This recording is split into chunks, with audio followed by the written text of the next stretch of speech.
തനിക്ക് ഡിപ്രഷൻ വരെ ഉണ്ടാക്കിയ ദേവദൂതൻ എന്ന ചിത്രത്തെക്കുറിച്ച് സിബി മലയിലിന്റെ വാക്കുകൾ ഇങ്ങനെയാണ്. നടി സാമന്തയ്ക്കെതിരെ രൂക്ഷ വിമർശനവുമായി എത്തിയിരിക്കുകയാണ് ഒരു ലിവർ ഡോക്ടർ. മലയാള സിനിമയിലെ യുവതാരങ്ങളും സാങ്കേതിക വിദഗ്ധരും പ്രതിഫലം ഉയർത്തിയതോടെ നിർമ്മാതാക്കൾ ഇപ്പോൾ പ്രതിസന്ധിയിലായിരിക്കുകയാണ്.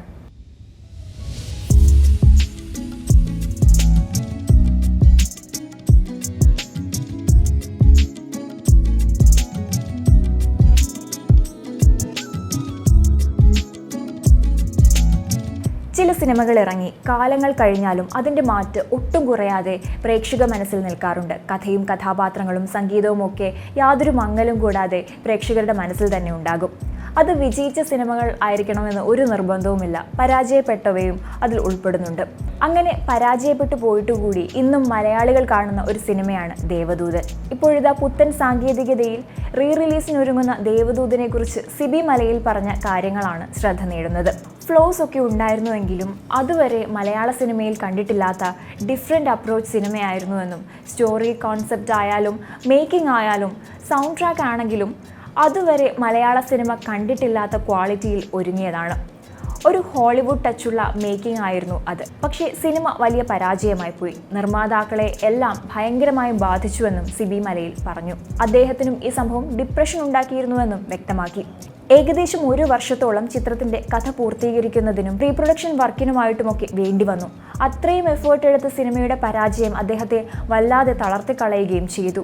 ഇനി സിനിമ ചെയ്യണമോ എന്ന് വരെ അദ്ദേഹത്തെ ചിന്തിപ്പിച്ച ഒരു സമയമായിരുന്നു അതെന്നും സിബി മലയിൽ പറയുന്നു. ഇപ്പോൾ ചിത്രം ആസ്വദിക്കുന്നത് ടീനേജേഴ്സ് ആണെന്നും കോളേജ് പ്രായത്തിലുള്ള കുട്ടികളാകും കാണുകയും കമന്റ് ചെയ്യുകയും ചെയ്യുന്നതെന്നും പക്ഷേ അതുകൊണ്ടൊന്നും ഉണ്ടായ നഷ്ടങ്ങൾ പരിഹരിക്കാനാകില്ലല്ലോ എന്നുമാണ് സിബി മലയിൽ പറഞ്ഞത്. വൈറൽ അണുബാധകളെ ചെറുക്കാൻ ഹൈഡ്രജൻ പെറോക്സൈഡ് ഉപയോഗിച്ച് നെബുലൈസ് ചെയ്താൽ മതിയെന്ന നടി സാമന്ത റൂത്ത് പ്രഭുവിന്റെ വാദത്തിനെതിരെ രൂക്ഷ വിമർശനവുമായി ഡോക്ടർ സിറിയക് എബി ഫിലിപ്സ് എത്തിയിരിക്കുകയാണ്. ലിവർ ഡോക്ടർ എന്ന പേരിൽ പ്രശസ്തനായ ഇദ്ദേഹം ട്വിറ്ററിലൂടെയാണ് സാമന്ത പങ്കുവച്ച അശാസ്ത്രീയമായ ചികിത്സാ രീതിയെ വിമർശിച്ചത്. സാധാരണ വൈറൽ അണുബാധയ്ക്ക് മരുന്നെടുക്കും മുൻപ് മറ്റൊരു രീതി പരീക്ഷിക്കൂ എന്നും ഹൈഡ്രജൻ പെറോക്സൈഡ് ഉപയോഗിച്ച് നെബുലൈസ് ചെയ്യൂ എന്നുമാണ് സാമന്ത ചിത്രം സഹിതം കുറിച്ചത്. എന്നാൽ നിർഭാഗ്യകരമെന്ന് പറയട്ടെ, ആരോഗ്യശാസ്ത്ര വിഷയങ്ങളിൽ നിരക്ഷരയാണ് സാമന്തയെന്ന് പറഞ്ഞാണ് ഡോക്ടർ സിറിയക് ഇതിനെതിരെ കുറിപ്പെഴുതിയത്. സയന്റിഫിക് സൊസൈറ്റിയും അമേരിക്കയിലെ ആസ്മ അലർജി ഫൗണ്ടേഷനും ഹൈഡ്രജൻ പെറോക്സൈഡ് ഉപയോഗിച്ച് നെബുലൈസ് ചെയ്യുന്നതിന് മുന്നറിയിപ്പ് നൽകുന്നുണ്ടെന്നും ഇത് ആരോഗ്യത്തിന് ഹാനികരമാണെന്നും അദ്ദേഹം കുറിച്ചു. അതേസമയം ഡോക്ടറുടെ വിമർശനങ്ങൾക്ക് മറുപടിയുമായി സാമന്തയും എത്തി. കഴിഞ്ഞ 2 വർഷമായി തനിക്ക് പലതരം മരുന്നുകൾ കഴിക്കേണ്ടി വന്നിട്ടുണ്ട്. കർശനമായും നിർദ്ദേശിച്ചിരുന്ന എല്ലാ കാര്യങ്ങളും ശ്രമിക്കുകയും ചെയ്തിട്ടുണ്ട്. പ്രൊഫഷണൽ ഡോക്ടർമാരുടെ നിർദ്ദേശപ്രകാരമായിരുന്നു അത്. ഈ ചികിത്സകളിൽ പലതും വളരെ ചിലവേറിയതായിരുന്നു.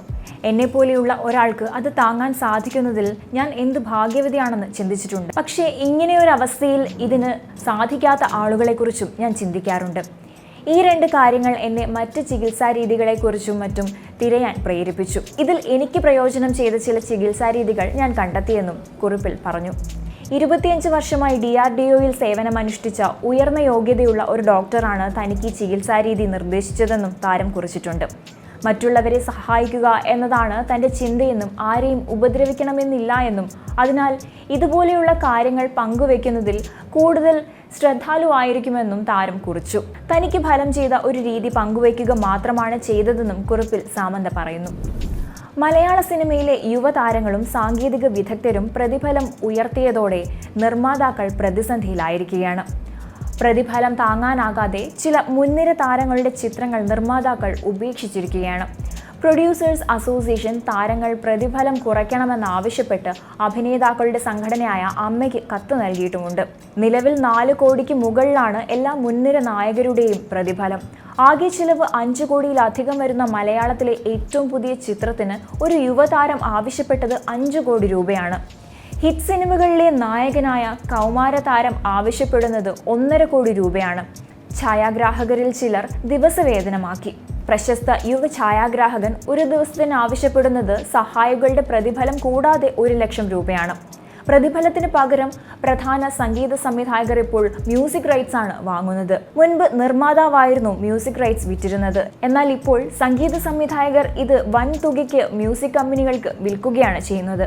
പ്രതിഫലത്തിന് പകരം പ്രധാന സംഗീത സംവിധായകർ ഇപ്പോൾ മ്യൂസിക് റൈറ്റ്സ് ആണ് വാങ്ങുന്നത്. മുൻപ് നിർമ്മാതാവായിരുന്നു മ്യൂസിക് റൈറ്റ്സ് വിറ്റിരുന്നത്. എന്നാൽ ഇപ്പോൾ സംഗീത സംവിധായകർ ഇത് വൻതുകയ്ക്ക് മ്യൂസിക് കമ്പനികൾക്ക് വിൽക്കുകയാണ് ചെയ്യുന്നത്. കഴിഞ്ഞ ദിവസം നടന്ന അമ്മ യോഗത്തിന് ശേഷം സംഘടനയുടെ തിരഞ്ഞെടുപ്പ് രീതികളെ വിമർശിച്ച് രമേശ് പിഷാരടി രംഗത്ത് വന്നത് വലിയ രീതിയിൽ ചർച്ച ചെയ്യപ്പെട്ടിരുന്നു. ഇപ്പോഴിതാ സിനിമാ മേഖലയിലെ അടുത്ത വിവാദ ചർച്ചയ്ക്ക് തുടക്കമിട്ടിരിക്കുകയാണ്. ഫഹദ് ഫാസിലിനെതിരെ നടൻ അനൂപ് ചന്ദ്രനാണ് രംഗത്ത് വന്നിരിക്കുന്നത്. അമ്മയുടെ പ്രവർത്തനത്തിൽ യുവാക്കളുടെ പങ്കാളിത്തം വളരെ കുറവാണെന്നും ഫഹദിന്റെ നിലപാടിൽ അഭിപ്രായ വ്യത്യാസമുള്ള വ്യക്തിയാണ് താനെന്നും പറഞ്ഞ അനൂപ് ചന്ദ്രൻ കോടിക്കണക്കിന് ശമ്പളം ഒറ്റയ്ക്ക് തിന്നണമെന്ന മാനസികാവസ്ഥയാണ് ഫഹദിനെന്നും ആരോപിച്ചു. അനൂപ് ചന്ദ്രന്റെ വാക്കുകൾ ഇങ്ങനെയാണ്: അമ്മയുടെ പ്രവർത്തനത്തിൽ യുവാക്കളുടെ ഭാഗത്തു നിന്നും കൂടുതൽ സജീവമായ പങ്കാളിത്തം ഉണ്ടാകേണ്ടതുണ്ട്. ഫഹദ് ഫാസിലിന്റെ നിലപാടിൽ അഭിപ്രായ വ്യത്യാസമുള്ള വ്യക്തിയാണ് ഞാൻ. അയാൾ കോടിക്കണക്കിന് ശമ്പളം വാങ്ങിക്കുന്ന നടനാണ്. അമ്മ സംഘടനയുടെ യോഗം നടക്കുമ്പോൾ അയാളും ഭാര്യയും എറണാകുളത്തുണ്ട്. മീരാനന്ദന്റെ വിവാഹ റിസപ്ഷനിൽ രണ്ടുപേരും പങ്കെടുത്തിരുന്നു. എന്നാൽ അമ്മയുടെ യോഗത്തിലേക്ക് തിരിഞ്ഞു നോക്കിയില്ല. എനിക്ക് കിട്ടുന്ന ശമ്പളം ഒറ്റയ്ക്ക് തിന്നണം എന്ന മാനസികാവസ്ഥയല്ലേ അതിന് കാരണം? അമ്മ എന്ന സംഘടനയ്ക്ക് ഒരു ലക്ഷ്യമുണ്ട്. ഒരുമിച്ച് നടന്നു പോകുന്നവർ കാലിടറി വീഴുമ്പോൾ അവരെ ചേർത്ത് നിർത്താൻ വേണ്ടിയാണ് അമ്മ ഉണ്ടാക്കിയത്. അതുപോലൊരു സംഘടനയുടെ യോഗത്തിന് വന്നാൽ ഫഹദ് ഫാസിലിൻ്റെ എന്താണ് ഉടഞ്ഞു പോകുന്നത്? ചെറുപ്പക്കാർ പൊതുവെ സെൽഫിഷാണ്. അതിൽ എനിക്ക് എടുത്തു പറയാൻ സാധിക്കുന്ന ഒരു പേര് ഫഹദ് ഫാസിലിൻ്റേതാണ്. ഇതായിരുന്നു അടുത്തിടെ ഒരു അഭിമുഖത്തിൽ അനൂപ് ചന്ദ്രൻ പറഞ്ഞത്.